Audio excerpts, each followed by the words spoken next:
समाचार पत्र दैनिक जागरण संपादकीय आंदोलन का सही मूल्यांकन आवश्यक। लेखक प्रोफेसर रजनीश कुमार शुक्ल, महात्मा गांधी अंतर्राष्ट्रीय हिंदी विश्वविद्यालय के कुलपति। जब देश स्वतंत्रता का अमृत महोत्सव मनाने जा रहा है, तब 1942 के भारत छोड़ो आंदोलन की चर्चा स्वाभाविक है। यह एक ऐसा आंदोलन था जिसमें नेता जेलों में थे और जनता आज़ादी की लड़ाई लड़ रही थी। जनता अंग्रेज़ों को भारत से भगाने के लिए उद्यत होकर सतारा से बलिया तक और हजारीबाग से लाहौर तक सर्वत्र सीधी और निर्णायक लड़ाई लड़ रही थी। आज जब इस घटना के 80 वर्ष पूरे होने जा रहे हैं, तब इसका मूल्यांकन होना आवश्यक प्रतीत होता है। 1942 का आंदोलन गांधी जी के जीवन का सबसे निर्णायक और बड़ा अभियान था। कांग्रेस कार्य समिति ने 14 जुलाई 1942 में के अपने वर्धा प्रस्ताव में इस आंदोलन की पूरी जिम्मेदारी, नेतृत्व, नियंत्रण और आगे की दिशा गांधी जी के हवाले कर दी थी। इस प्रस्ताव और उसके बाद की घटनाओं पर इतिहास में बहुत चर्चा हुई है, लेकिन 1942 का यह प्रस्ताव कांग्रेस कार्य समिति में किन परिस्थितियों में आया था, इस पर नहीं के बराबर चर्चा हुई है, इसलिए उस पर विमर्श आवश्यक है। अभी देश ने आज़ाद हिंद फौज के 75 वर्ष धूमधाम से मनाए हैं। 1942 के भारत छोड़ो आंदोलन के 75 वर्ष पर भी व्यापक चर्चा हुई थी, मगर 1942 के निर्णायक आंदोलन को इस मुकाम तक ले आने में सुभाष चंद्र बोस का प्रभाव अभी तक मूल्यांकित नहीं हुआ है। कांग्रेस के 1942 के आंदोलन की जो धार है, वह सुभाष बाबू की आवाज़ है। करो या मरो, रास्ता चाहे जो हो, आज़ादी चाहिए, डोमिनियन स्टेट और उसके बाद स्वतंत्रता की क्रमशः विकसित होने वाली अवधारणा भारत को स्वीकार नहीं है। यह अवधारणा गांधी जी और कांग्रेस की हमें अपेक्षा सुभाष बाबू के विचारों के अधिक नज़दीक थी।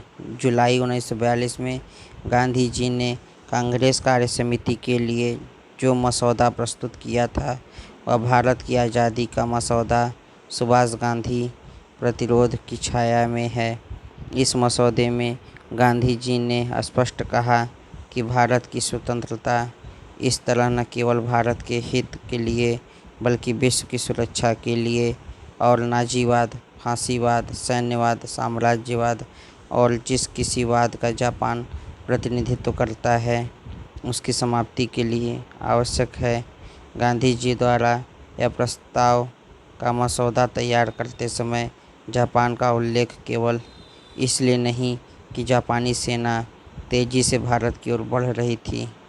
जून 1942 में सुभाष बाबू के नेतृत्व में इंडियन नेशनल लीग का जापान में अधिवेशन संपन्न हुआ था और आज़ाद हिंद फौज का पुनर्गठन प्रारंभ हो गया था। आज़ाद हिंद सरकार को दुनिया के कुछ देशों द्वारा मान्यता देने की तैयारी हो गई थी। ऐसे में कांग्रेस द्वारा जापान को भारत का विरोधी और शत्रु प्रतिपादित किया जाना उसकी ओर संकेत करता है कि कांग्रेस आज़ाद भारत की सत्ता को अपने नियंत्रण में रखना चाहती थी। गांधी जी ने 9 जुलाई को अपना मसौदा जवाहरलाल नेहरू को भेजा था। नेहरू ने इसमें कुछ संशोधन किए थे।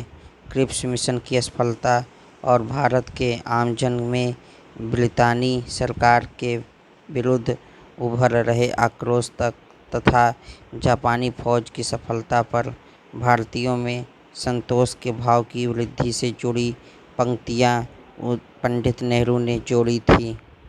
वर्ष 1942 में अमेरिकी राष्ट्रपति रूजवेल्ट के प्रतिनिधि कर्नल जॉनसन ने भारत से मित्र राष्ट्रों के साथ खड़ा होने की अपील करते हुए कहा था कि सदाशय भारतीयों आप हम पर उसी प्रकार विश्वास रखिए जैसे हम आप पर रखते हैं।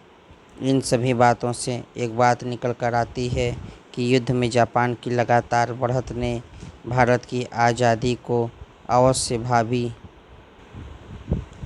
बना दिया था। आज़ादी के साधनों को लेकर नेताजी और गांधी जी के बीच जो विरोध था वह भी भारत के आमजन की दृष्टि में बेईमानी हो गया था। 1942 का आंदोलन हिंसा और अहिंसा के विवाद से परे केवल समग्र आज़ादी का आंदोलन था। यह बात दीगर है कि वायसराय लॉर्ड लिनलिथगो को पत्र लिखकर गांधी जी ने स्वयं को इस आंदोलन से अलग कर लिया था, किंतु समूची कांग्रेस और उसके नेताओं के समक्ष करो या मरो का प्रश्न खड़ा था।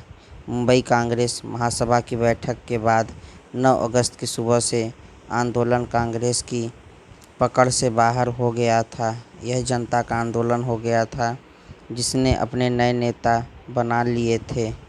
अरुणा आसफ अली, जयप्रकाश नारायण, अच्युत पटवर्धन, राम मनोहर लोहिया से लेकर चीतू पांडे तक ऐसे नेता उभर कर सामने आए जिन्हें डोमिनियन स्टेट की अवधारणा पर विश्वास नहीं था, जिन्हें अंग्रेज़ों के जाने के बाद भारत का क्या होगा इसकी चिंता अंग्रेज करें यह गवारा नहीं था।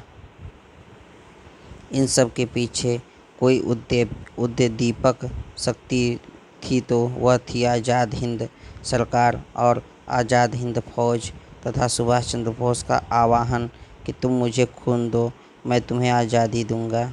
1939 से 1943 तक भारत और दुनिया में भारत को लेकर जो कुछ घटित हो रहा था उस पर सुभाष चंद्र बोस का बड़ा प्रभाव रहा।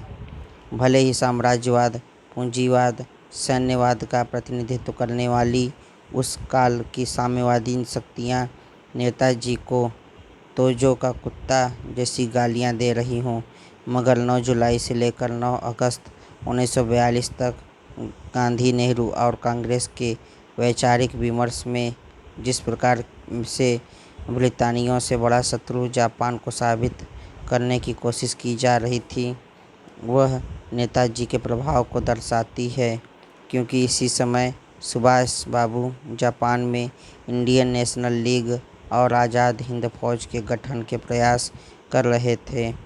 उसका भारत के आमजन पर गहरा प्रभाव था। उसके प्रभाव में ही 1942 में क्रमिक आज़ादी की अवधारणा को नकार दिया गया और संपूर्ण आज़ादी की हुंकार भरी गई।